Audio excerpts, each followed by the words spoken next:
आज हम लोग चैप्टर 6 लाइन्स एंड एंगल्स शुरू करने जा रहे हैं। देखिए इस चैप्टर का जो फर्स्ट एक्सरसाइज है एक्सरसाइज 6.1, इसके सारे क्वेश्चंस को सॉल्व करने से पहले इसमें यूज होने वाले सारे कॉन्सेप्ट को हम लोग समझेंगे, फिर इसके सारे क्वेश्चंस को सॉल्व कर लेंगे। देखिए बहुत ही आसान एक्सरसाइज है, आप लोग बस कुछ कॉन्सेप्ट समझ गए, कुछ पॉइंट को जान गए तो इसके सारे क्वेश्चंस को आसानी से सॉल्व कर लोगे, कुछ मुश्किल नहीं है। ठीक है, देखिए सबसे पहले बेसिक टर्म्स में आता है कि लाइन सेगमेंट क्या होता है। ये सब आप लोग बहुत पहले से पढ़ते भी आ रहे हो और पता भी होगा। लाइन सेगमेंट क्या होता है? लाइन का एक छोटा सा पार्ट होता है। अब लाइन क्या होता है? लाइन वन डायमेंशन फिगर है जो दोनों तरफ इनफाइनाइट बढ़ सकता है। ये दोनों तरफ इनफाइनाइट बढ़ सकता है, इधर भी इधर भी, लेकिन इसका एक छोटा सा पार्ट अगर हम लोग ले लें, जैसे ये ले लें, तो ये मेरा हो गया लाइन सेगमेंट। इसका दोनों तरफ इंड पॉइंट हो गया, मतलब ये लाइन सेगमेंट इतना ही बड़ा है। यहाँ इंड पॉइंट है एक और यहाँ एक इंड पॉइंट है, ये मेरा लाइन सेगमेंट हो गया। ये लाइन सेगमेंट लाइन का एक पार्ट होता है। अब रे क्या होता है? रे भी लाइन का ही एक पार्ट होता है, लेकिन रे में एक इंड पॉइंट और एक तरफ इनफाइनाइट बढ़ सकता है। देखिए जैसे मेरा ये अगर लाइन है, ये अगर लाइन है तो यहां से एक छोटा सा पार्ट ले लें इसका, तो देखिए यहां पे तो इंड पॉइंट हो गया और एक तरफ इधर पूरा बढ़ रहा है ना, तो ये मेरा रे हो गया। ठीक है, रे भी और लाइन सेगमेंट दोनों लाइन का ही एक पार्ट है। क्लियर है बात? अब देखिए कोलिनियर पॉइंट्स क्या होता है। देखिए अब लाइन सेगमेंट और लाइन रे ये सबको कैसे डिनोट करते हैं सब पढ़ना जरूरी नहीं है, क्योंकि यहाँ पे लिखा हुआ है we will not use this symbols. जैसे देखिए यहाँ पे अगर ये ए बी मेरा रे है तो ए बी रे है, इसको डिनोट करने के लिए हम लोग ऐसे लिख सकते हैं ए बी और उसके ऊपर ऐसे। अगर ए बी मेरा लाइन सेगमेंट है इसको हम लोग ऐसे लिख सकते हैं, ए बी डिनोट करने के लिए ऐसे लिख सकते हैं। ठीक है, अब अगर ये मेरा लाइन है ए बी तो इसको हम लोग कैसे लिख सकते हैं? ए बी ऐसे डिनोट कर सकते हैं। ठीक है, लेकिन यहाँ पे लिखा हुआ है कि we will not use this symbols. ठीक है, अब आते हैं कोलिनियर पॉइंट्स पे। कोलिनियर पॉइंट्स क्या होता है? अगर 3 या 3 से ज्यादा पॉइंट्स एक ही लाइन पे हो, 3 या 3 से ज्यादा पॉइंट्स एक ही लाइन पे हो तो वो कोलिनियर पॉइंट्स कहलाता है। देखिए वर्ड से ही स्पष्ट है कि क्या कहना चाह रहा है। कोलिनियर यानी एक ही लाइन पे, अगर ये तीनों पॉइंट या इससे ज्यादा भी हो सकता है एक ही लाइन पे है तो ये कोलिनियर पॉइंट्स कहलाएगा। अगर एक ही लाइन पे नहीं है तो नॉन कोलिनियर पॉइंट्स कहलाएगा। जैसे ये 3 पॉइंट का बात करें तो ये नॉन कोलिनियर, एक ही लाइन पे नहीं ना हो सकता है, कभी भी नहीं हो सकता ये तीनों पॉइंट एक ही लाइन पे, तो ये नॉन कोलिनियर पॉइंट्स हो जाएगा। ये तीनों पॉइंट्स ये और ये। ठीक है, बहुत बेसिक चीज है, सारे पॉइंट्स को हम लोग अच्छे समझेंगे, बिल्कुल घबराइए नहीं, बहुत मजा आएगा और बिल्कुल देसी लैंग्वेज में समझेंगे। कुछ डिफिनीशन याद करने का जरूरत ही नहीं है, डिफिनीशन तो पूछता ही नहीं है ना, बस कॉन्सेप्ट पता होना चाहिए कि आखिर ये होता क्या है। अब देखिए एंगल का बात करते हैं। एंगल का सिंपल सा डिफिनीशन दे रखा है कि angle is form when 2 rays originated from the same point. Originated मतलब उत्पन्न होता है जब 2 रे, देखिए एक ये रे है और एक ये रे है, दोनों एक ही पॉइंट यहां से उत्पन्न हुआ है और यहां पे ये एंगल बनाया। ठीक, बात क्लियर हो रहा है ना? अब इस एंगल में ये जो होगा मेरा रेज, एक ये रेज, ये एक ये रेज, ये आर्म्स कहलाएगा। देखिए the rays making an angle are called arms, इसको हम लोग आर्म्स बोलते हैं। ये एक मेरा पहला आर्म हो जाएगा, ये दूसरा आर्म, ये दोनों आर्म्स है। अब ये जो मेरा पॉइंट है आर्म्स ऑफ एंगल, इसको बोलेंगे आर्म्स ऑफ एंगल। देखिए और ये जो इंड पॉइंट है, ये जो इंड पॉइंट है इसको हम लोग बोलेंगे वर्टेक्स ऑफ एंगल। ये जो एंगल है इसका वर्टेक्स ये होगा और ये दोनों होगा आर्म्स। क्लियर है ना बात? बहुत आसान चीज सब है, कुछ ज्यादा मुश्किल है क्या? ये मेरा हो जाएगा, ये दोनों आर्म्स हो जाएगा और ये मेरा हो जाएगा वर्टेक्स। क्लियर? अब हम लोग आते हैं टाइप्स ऑफ एंगल्स पे कि एंगल्स का कौन कौन सा टाइप है, acute angle, right angle, obtuse angle, ये सब। ठीक है, टाइप्स ऑफ एंगल। ठीक, देखिए पहला है एक्यूट एंगल। एक्यूट एंगल 0 से बड़ा और 90 से छोटा होता है। जैसे कि मान लीजिए यहां पर हम एक एंगल बना रहे हैं 60 डिग्री का, ये 0 से बड़ा है, ये जो एंगल है 60 डिग्री का, ये 0 से बड़ा है और 90 से छोटा है। जैसे मान लीजिए, देखिए इसको लिखने का ये जो लिखा है इसको किस हिसाब से लिखा है, यहां पे एक एंगल बना दिया, इस एंगल को हम लोग मान लेते हैं x। अब ये जो एंगल है वो 0 से बड़ा है ना, यहाँ देखिए x है जो 0 से बड़ा है और 90 से छोटा है, 0 से बड़ा और 90 से छोटा है तो acute angle. Right angle 90 degree को हम लोग बोलते हैं। ऑब्ट्यूज एंगल में होता है कि 90 से बड़ा और 180 से छोटा। जैसे यहाँ पे देखिए एक फिगर बनाया है जहां पे एंगल को जेड ले लिया है। अब ये जो जेड का वैल्यू होगा वो 90 से बड़ा होगा और 180 से छोटा, कुछ भी हो सकता है। जेड का वैल्यू 95 हो सकता है, 150 हो सकता है, 100 डिग्री हो सकता है, कुछ भी हो सकता है, लेकिन 90 डिग्री से बड़ा होना चाहिए और 180 डिग्री से छोटा होना चाहिए। क्लियर है बात? अब स्ट्रेट एंगल किसको बोलते हैं? सिंपल सा कॉन्सेप्ट है, 180 डिग्री को हम लोग स्ट्रेट एंगल बोलते हैं। रिफ्लेक्स एंगल किसको बोलते हैं? देखिए, रिफ्लेक्स एंगल होता है कि वो एंगल 180 से बड़ा होगा और 360 डिग्री से छोटा होगा। जैसे कि देखिए, अगर यहां पे हम लोग एक एंगल बना लिए 60 डिग्री का, तो ये जो मेरा एंगल होगा, ये वाला एंगल बाहर का, ये मेरा रिफ्लेक्स एंगल होगा। अब ये निकालने के लिए हम लोग क्या करेंगे? देखिए, एक पॉइंट पे टोटल 360 एंगल बनता है, एक पॉइंट पे टोटल 360 एंगल बनता है और एक लाइन पे टोटल 180 एंगल बनता है। स्ट्रेट लाइन पे 180 का एंगल बनेगा और एक पॉइंट पे टोटल 360 का एंगल बनेगा। तो ये 60 डिग्री है, तो ये पूरा कितना हो जाएगा बाहर का? 300। 360 माइनस 60 करेंगे तो 300 नहीं होगा? देखिए, और ये मेरा रिफ्लेक्स एंगल कैसे है? 180 से तो बड़ा है और 360 से छोटा है। यहाँ पे जो एंगल है इसको ये मान लिया है t है, तो अब इस t का वैल्यू क्या हो सकता है? 180 डिग्री से बड़ा हो सकता है और 360 डिग्री से छोटा हो सकता है। क्लियर हो रहा है ना बात? बहुत आसान है ना?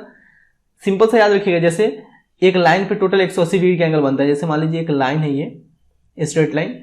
अब यहाँ पे एक एंगल बना दिए हम लोग, फिर यहाँ पे एक एंगल ये बना दिए, फिर यहाँ पे एक एंगल ये बन गया। ठीक है, अब इस तीनों एंगल को, पहला एंगल ये है, फिर दूसरा इसको और तीसरा इसको, इस तीनों एंगल को जोड़ेंगे तो इस तीनों का सम 180 के इक्वल होगा, क्योंकि एक स्ट्रेट लाइन पे है। ठीक है, अब ये जो पॉइंट है, अब बोले हैं अभी जो एक पॉइंट पे टोटल 360 एंगल बन सकता है, वो कैसे? देखिए, ये पॉइंट है, यहां से बहुत सारा लाइन गुजरा, या सिंपल ऐसा समझिए कि दो लाइन ही गुजरा। अभी दो लाइन लेकर ही समझते हैं हम लोग।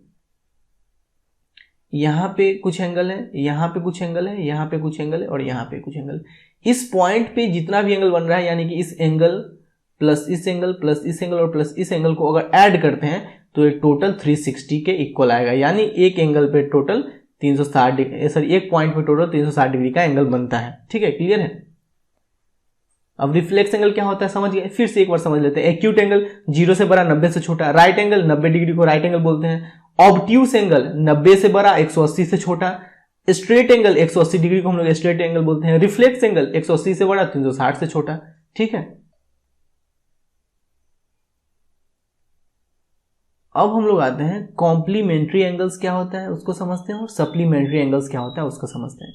देखिए, जब दो एंगल का सम 90 के बराबर हो जाए, जब दो एंगल का सम 90 डिग्री के बराबर हो जाए तो वो कॉम्प्लीमेंट्री एंगल्स कहलाता है।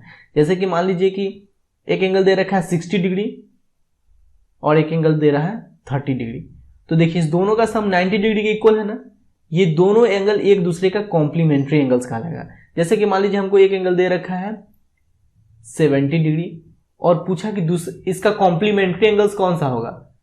एक एंगल दे रखा है 70 डिग्री और पूछा कि इसका कॉम्प्लीमेंट्री एंगल क्या होगा, तो देखिए 70 डिग्री का कॉम्प्लीमेंट्री एंगल क्या होगा? 20 डिग्री। तभी ना इस दोनों को ऐड करेंगे तो ये हो जाएगा 90 डिग्री। अगर नहीं आ रहा है करने तो क्या करेंगे? सिंपल, देखिए बहुत आसान है, करने तो आएगा ही, लेकिन प्रोसेस के साथ कैसे लिखेंगे? जैसे मान लीजिए कि एक एंगल दे रखे हम लोग को 25 डिग्री, अब पूछेगा इसका कॉम्प्लीमेंट्री एंगल क्या होगा, तो हम ले लेंगे कि let complementary angle equal to x, तो 25 degree plus x degree equal to क्या हो जाएगा? 90 डिग्री होगा ना, क्योंकि इस दोनों को ऐड करेंगे तो 90 डिग्री के इक्वल आना चाहिए। अब एक्स का वैल्यू यहां से निकालते हैं, 25 डिग्री को उधर शिफ्ट करते हैं, तो 90 डिग्री माइनस 25 डिग्री ये हो जाएगा 65 डिग्री। ठीक है, और ऐसे भी 25 डिग्री कॉम्प्लीमेंट्री एंगल 65 डिग्री आप लोग दिमाग में भी सोच सकते हो, बहुत आसान है। और सप्लीमेंट्री एंगल्स क्या होता है कि दो एंगल का सम 180 के इक्वल होना चाहिए। Two angles whose sum is 180 degree are called supplementary angles. दो एंगल का सम अगर 180 डिग्री के इक्वल है तो वो सप्लीमेंट्री एंगल्स है। जैसे कि अगर मान लीजिए एक एंगल ले लेते हैं हम लोग 150 डिग्री और एक एंगल ले लेते हैं 30 डिग्री, इस दोनों को ऐड कर रहे हैं तो 180 डिग्री आ रहा है, ये कॉम्प्लीमेंट्री एंगल्स है। जैसे एक एंगल से आपको दे दिया जाए 120 डिग्री और बताइए कि इसका सप्लीमेंट्री एंगल्स कौन सा होगा, 120 डिग्री का सप्लीमेंट्री एंगल कौन होगा, तो ये हो जाएगा 60 डिग्री, क्योंकि इस दोनों को ऐड करने पे 180 डिग्री आ रहा है। अगर नहीं पता ही कैसे निकालना है तो सिंपल सा है, जैसे मान लीजिए कि आप लोग को एक एंगल दे रखा है 100 डिग्री, अब पूछे आपसे कि इसका सप्लीमेंट्री एंगल कौन सा होगा, तो प्लस एक्स करेंगे इक्वल टू 180, इस दोनों को ऐड करने पे 180 डिग्री आ रहा है, तो एक्स का वैल्यू यहाँ से कैसे निकालेंगे, 100 को उधर शिफ्ट करेंगे तो 180 degree minus 100 degree, equal to 80 degree. ठीक है, बहुत आसान है ना। देखिए अब हम लोग आते हैं एडजेसेंट एंगल्स पे कि एडजेसेंट एंगल्स क्या होता है। एडजेसेंट एंगल्स होने के लिए सिंपल सा पॉइंट है कि दो एंगल का वर्टेक्स कॉमन होना चाहिए और एक साइड यानी कि आर्म कॉमन होना चाहिए। आर्म आप लोग को बताना क्या होता है, जैसे एक एंगल बन रहा है तो ये दो रे से मिलकर एक एंगल बना, तो ये मेरा वर्टेक्स हो गया और ये दोनों साइड, ये जो रे है ये मेरा आर्म्स हो गया। ठीक है, तो ये एंगल जो है एंगल ए बी डी, ये एंगल डी बी सी, ये एंगल, ये दोनों एडजेसेंट एंगल है। क्योंकि देखिए एंगल ए बी डी का भी वर्टेक्स और एंगल डी बी सी का भी वर्टेक्स सेम है और दोनों में एक कॉमन रे यानी कि कॉमन आर्म है ना। देखिए B D, angle A B D के लिए भी बी डी है और एंगल डी बी सी के लिए भी बी डी है ना, तो कॉमन वर्टेक्स और कॉमन आर्म है, यानी कि एंगल ए बी डी और angle D B C adjacent angles है। ठीक है, देखिए एडजेसेंट एंगल अच्छे से समझ गए। एक और एग्जांपल ले लेते हैं एडजेसेंट एंगल का। यहाँ पे एक एंगल बन रहा है और एक यहाँ पे एंगल बन रहा है। ठीक है, देखिए इसका ए नाम ले लेते हैं, ये बी, ये सी और ये डी। तो देखिए एंगल डी बी सी यानी कि ये एंगल सी बी ए यानी कि ये एंगल, ये दोनों एडजेसेंट एंगल्स है। क्यों? क्योंकि देखिए एंगल ए बी सी का भी वर्टेक्स यही है और एंगल सी बी डी का भी वर्टेक्स यही है। अब एक कॉमन आर्म यानी कि कॉमन रे होना चाहिए ना, तो देखिए एंगल ए बी सी में सी बी और एंगल सी बी डी में सी बी, दोनों में कॉमन है ना सी बी, तो इसलिए एंगल ए बी सी और एंगल सी बी डी यानी कि ये एंगल और ये एंगल एडजेसेंट एंगल्स है। क्लियर हो रहा है ना बात अच्छे से, बहुत आसान है ना। अब देखिए यहाँ पे पॉइंट है कि लीनियर पेयर ऑफ एंगल्स क्या होता है। Linear pair of angles, simple सा डिफिनीशन यहाँ पे दे रखा है। If the non common arms, देखिए अगर एंगल डी बी सी यानी इस एंगल और एंगल डी बी ए यानी इस एंगल का बात करें तो ये दोनों तो एडजेसेंट एंगल है ही। क्योंकि एडजेसेंट एंगल क्यों है? क्योंकि देखिए एंगल डी बी सी में ये वर्टेक्स है और एंगल डी बी ए में यही वर्टेक्स है और डी बी जो रे है वो दोनों एंगल के लिए कॉमन है, तो एंगल डी बी सी और एंगल डी बी ए तो एडजेसेंट एंगल्स है ही। और कॉमन साइड को छोड़कर यानी कॉमन रे को छोड़कर जो नॉन कॉमन आर्म है जैसे ए बी और बी सी, ये नॉन कॉमन है ना। अब ये ए बी और बी सी मिलकर एक स्ट्रेट लाइन अगर बन रहा है तो ये मेरा लीनियर पेयर ऑफ एंगल होगा। ठीक है, सिंपल सा एक बात समझ लीजिए कि अगर एक स्ट्रेट लाइन पे दो एंगल बनता है, एक ये एंगल और एक ये एंगल, तो ये दोनों angle linear pair of angles कहलाएगा। इस दोनों का सम 180 के इक्वल होगा। क्यों होगा? क्योंकि आप लोग को अभी जस्ट बताया कि एक लाइन पे टोटल 180 डिग्री का एंगल बनता है, तो इस दोनों एंगल का सम तो 180 के इक्वल होगा ही। आसान है कि नहीं? एक बार और समझा दें, हाँ ना, एक बार और समझा दें। ठीक है, समझा देते हैं। देखिए पहले बता दिए कि एंगल डी बी सी और एंगल डी बी ए ये है, ये मेरा है linear adjacent angles. Adjacent angles क्यों है? क्योंकि एंगल डी बी सी में ये वर्टेक्स है, एंगल डी बी ए में ये वर्टेक्स है और इस दोनों एंगल के लिए एक कॉमन रे जो है, common arm D B common है। अब नॉन कॉमन, जो कॉमन नहीं है वो क्या है? Angle D B C D B A में ए बी और डी बी सी में बी सी, ये नॉन कॉमन है। अब इस दोनों साइड को मिलाकर ये एक स्ट्रेट लाइन बन रहा है ना, तो इसका मतलब ये दोनों लीनियर पेयर ऑफ एंगल्स है। इस दोनों का सम 180 के इक्वल होगा। बहुत इसमें दिमाग नहीं लगाना है, बहुत आसान है, कुछ भी नहीं दिमाग लगाना है इसमें ज्यादा। अब देखिए वर्टिकली अपोजिट एंगल्स क्या होता है? जब दो लाइन एक दूसरे को एक पॉइंट पे इंटरसेक्ट करता है तो ये मेरा वर्टिकल अपोजिट लाइन हो जाएगा और ये दोनों इक्वल होगा। बहुत इंपॉर्टेंट पॉइंट है, याद रखिएगा। ये लाइन और ये लाइन, ये एंगल और ये एंगल इक्वल होगा और ये एंगल इक्वल होगा। कहने का मतलब angle A O D equal to angle C O B और फिर angle D O B equal to angle A O C. समझ में आ रहा है ना बात? ठीक है, यानी कि देखिए इसको हम लोग बोलते हैं वर्टिकली अपोजिट एंगल्स।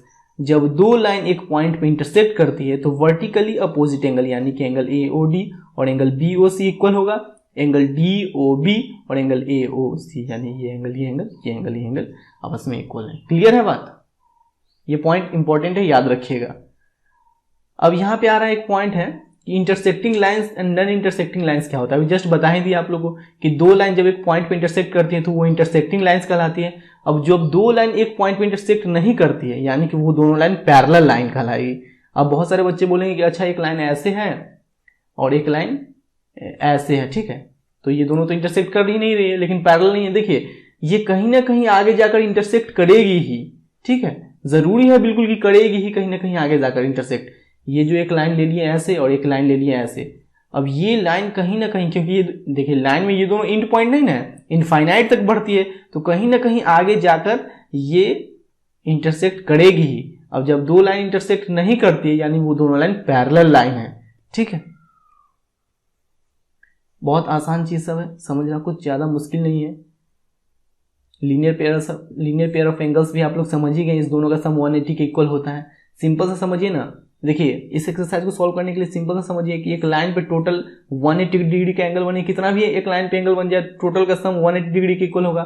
एक पॉइंट पे कितना डिग्री का कितना भी एंगल बन जाए टोटल एंगल का सम 360 डिग्री के इक्वल होगा। अब देखिए यहाँ पे एक थ्योरम भी है, इस थ्योरम का प्रूफ जानने का बिल्कुल जरूरत नहीं है। सिंपल इतना समझिए कि एक लाइन जब दो लाइन एक पॉइंट पे इंटरसेक्ट करती है तो ये एंगल जो एंगल AOD है और एंगल BO से इक्वल होगा, यानी कि वर्टिकली अपोजिट एंगल्स इक्वल होंगे, वर्टिकली अपोजिट एंगल्स इक्वल होंगे। एंगल AOD और एंगल BO से इक्वल होगा, एंगल DOB और एंगल AOC इक्वल होगा।